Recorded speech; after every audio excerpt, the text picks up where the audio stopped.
J'ai remarqué une chose. La plupart des gens, dès qu'ils font face à des problèmes, donc dès qu'ils ont des soucis dans leur vie, ils se dirigent vers l'extérieur, allant chercher des solutions à l'extérieur. Ils vont courir à gauche, à droite, voir des spécialistes, des experts, des docteurs en relations amoureuses, des doctologues, des professeurs, des gens qui savent tout de l'amour. Ils vont en consultation chercher des solutions à leurs problèmes. Ils vont voir leur famille, ils vont voir leurs parents, ils vont voir ceci, ils vont voir leurs professeurs, ils vont voir leurs amis, ils vont voir tout le monde. Certes, ce n'est pas une mauvaise chose de demander conseil aux autres, mais ce n'est pas la bonne façon de faire. Lorsque vous faites face aux problèmes, lorsque vous avez des problèmes dans votre vie, la première direction vers laquelle vous devriez aller, c'est vers...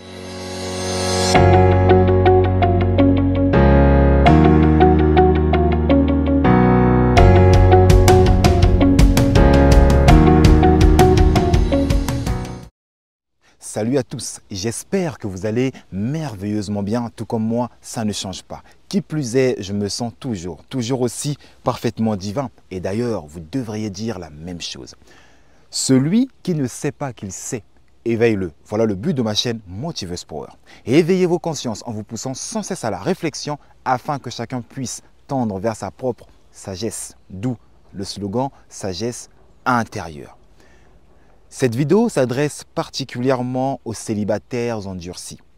Autrement dit, si cela fait quelques années que vous êtes célibataire parce que vous peinez à trouver l'amour, à trouver la personne idéale ou adéquate, pour ne pas dire parfaite, aujourd'hui, dans cette vidéo, je viens vous donner 3 conseils qui vous aideront à mettre fin à votre célibat.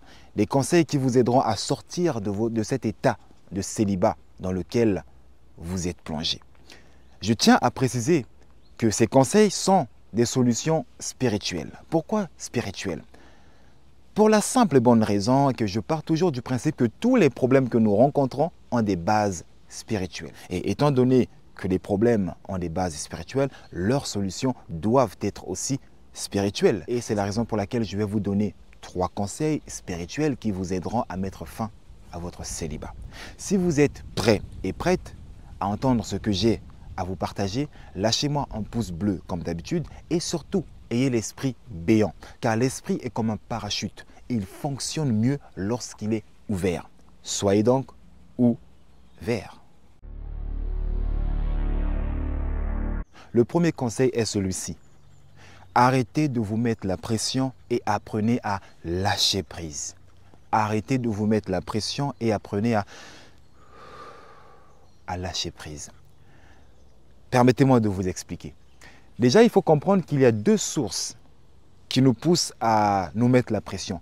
2 sources qui causent des tensions chez l'être humain. Il y a des sources internes et des sources externes. Commençons par les sources internes. Il s'agit de vous et de vous seul. Vous savez, bien des gens se mettent la pression eux-mêmes. Vous savez pourquoi? Parce que l'être humain a toujours tendance à vouloir tout contrôler. Et lorsque quelque chose échappe à son contrôle, ça le frustre. Lorsqu'il n'arrive pas à contrôler quelque chose, il commence à se mettre la pression. Il devient tendu. Alors qu'en réalité, il n'existe que 2 types de problèmes. C'est ce que j'arrête pas de vous dire à travers mes vidéos. Il n'existe que 2 types de problèmes. Il y a des problèmes contrôlables et des problèmes incontrôlables. Il y a des problèmes contrôlables et des problèmes incontrôlables. Un problème contrôlable est un problème dont vous avez le contrôle. Et un problème incontrôlable est un problème qui échappe à votre contrôle. Maintenant, entre vous et moi, lorsque vous faites face à un problème que vous ne pouvez pas contrôler, pourquoi vous mettre la pression? Pourquoi vous stresser à propos d'un problème que vous ne pouvez pas résoudre? Et pourquoi aussi se mettre la pression pour un problème que vous pouvez résoudre? Vous êtes-vous déjà posé cette question? Pourquoi est-ce que je me mets toute cette pression alors que je peux contrôler ce problème? Pourquoi est-ce que je suis sans cesse tendu alors que je ne peux pas contrôler ce problème? Même avec le plus grand stress au monde, je n'arriverai pas à contrôler ce problème parce qu'il échappe à mon contrôle. Alors, pourquoi me mettre la pression? Pourquoi se mettre la pression pour un problème que vous ne pouvez pas contrôler? La deuxième source d'influence qui nous incite à nous mettre la pression est le regard des autres. Notre société, ou devrais-je dire nos sociétés, ont établi des normes, des règles, des limites auxquelles nous devrions nous conformer. Et lorsque nous ne cochons pas ces cases, nous sommes tout de suite mal vus parce que nous sommes hors normes. Ah, mais une femme devrait se marier à partir de tel âge. Ah, mais tu as 28 ans et tu approches la trentaine et tu n'as toujours pas quelqu'un dans ta vie. Ah non, non, non, ça, c'est pas normal. Et ce sont tous ces jugements des personnes extérieures à nous qui nous incitent à nous mettre la pression, surtout lorsque nous n'avons pas la connaissance ou les capacités requises pour surmonter ou surpasser le regard des autres. Si nous sommes victimes du regard des autres, nous nous mettons une pression supplémentaire. Si vous ne savez pas surpasser le regard des autres, tout ce que les autres vous diront vous touchera. C'est la raison pour laquelle beaucoup de célibataires endurcis se mettent la pression. Et c'est cette pression qui va les inciter, ou devrais-je dire, c'est cette pression qui incite bien des gens à se mettre en couple avec n'importe qui, à prendre le premier venu. Beaucoup de gens aujourd'hui se retrouvent dans des couples par dépit. Ah mais j'ai plus l'âge d'attendre, hein. J'ai plus l'âge d'attendre. Ah non, non, non, tout le monde se moque de moi, donc j'aimerais bien enlever cette étiquette de célibataire endurci. Donc pour cela, je préfère trouver quelqu'un pour être en couple au moins, pour que je sois maintenant une personne en couple et ça fera beau aux yeux des gens. Oui, mais sauf que vous ne vivez pas pour les gens. Vous ne vivez pas pour les gens.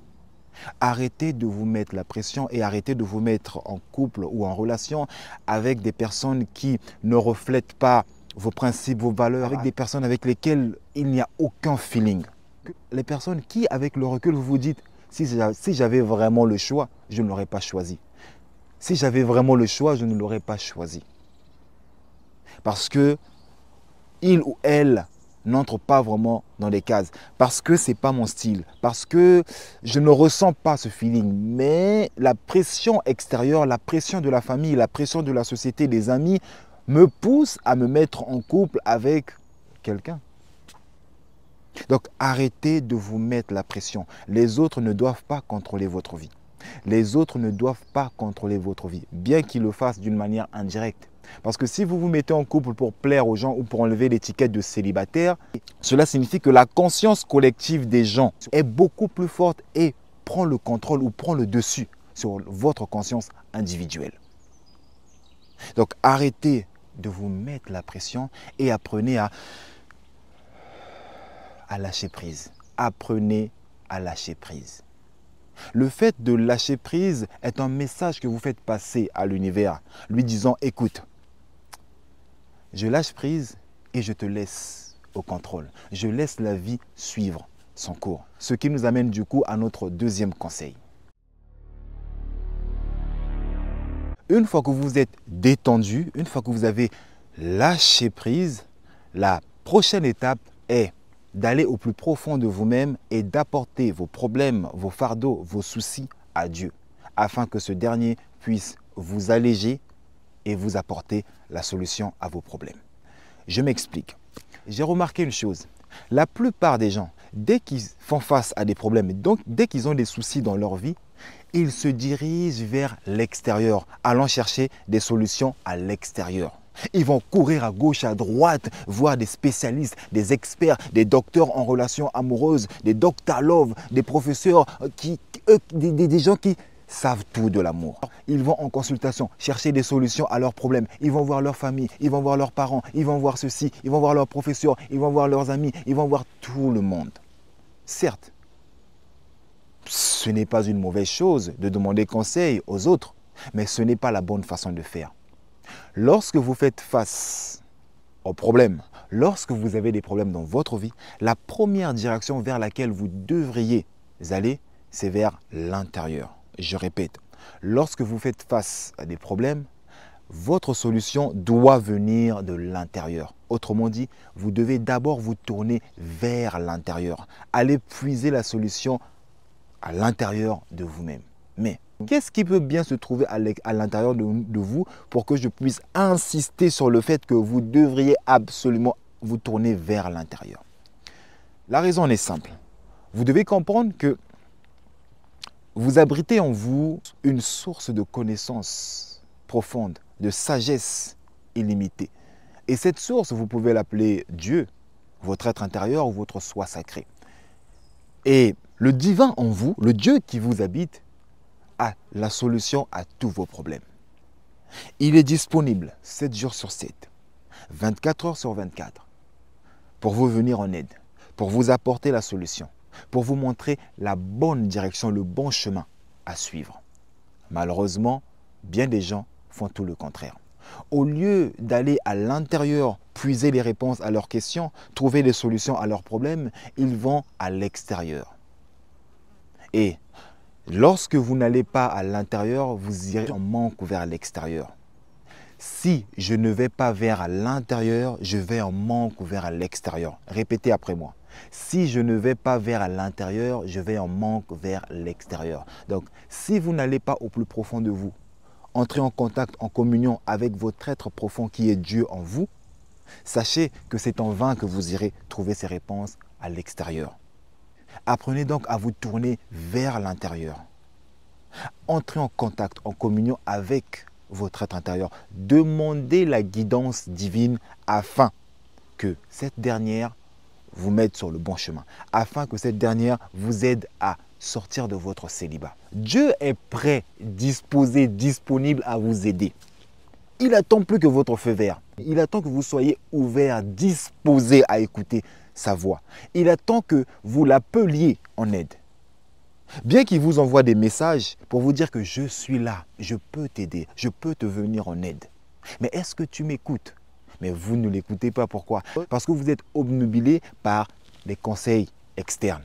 Vous préférez aller écouter les conseils de ceux qui ont des connaissances profondes en relation amoureuse, ceux qui ont réponse à tout, ceux qui savent tout à propos de l'amour, plutôt que d'aller au plus profond de vous et de puiser la sagesse, la connaissance nécessaire afin de vous équiper et de mettre fin à votre célibat. Non, vous allez préférer aller voir Dr Love, aller voir Coach Love, aller voir ceci, aller voir cela. Commencez d'abord à aller au plus profond de vous-même. La troisième étape va consister à faire preuve de beaucoup de foi. Vous devez être intimement convaincu. Vous devez croire qu'en venant auprès de Dieu avec vos fardeaux, vos soucis, que la solution à vos problèmes est assurée. Pour cela, vous devez avoir la foi. Car sans la foi, rien n'est possible. La foi est une force qui opère dans le surnaturel et qui permet d'accomplir ce qui est en apparence impossible.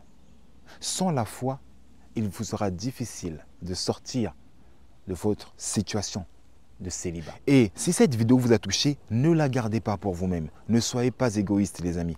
Partagez-la plutôt tout autour de vous afin qu'elle touche un grand nombre de personnes. Et pour cela, sachez que vous serez un canal de bénédiction. Et oui, un canal à partir duquel d'autres âmes vont découvrir ma chaîne Motiveuse Power. Pour cela, je vous suis infiniment reconnaissant. D'ailleurs, n'oubliez pas de vous abonner pour plus de contenu impactant, motivant, inspirant et qui vous aide à devenir qui et ce que vous choisissez d'être chaque jour de votre vie afin d'actualiser le meilleur de vous-même. Et quant à moi, je vous dis à la prochaine vidéo et que Dieu vous bénisse.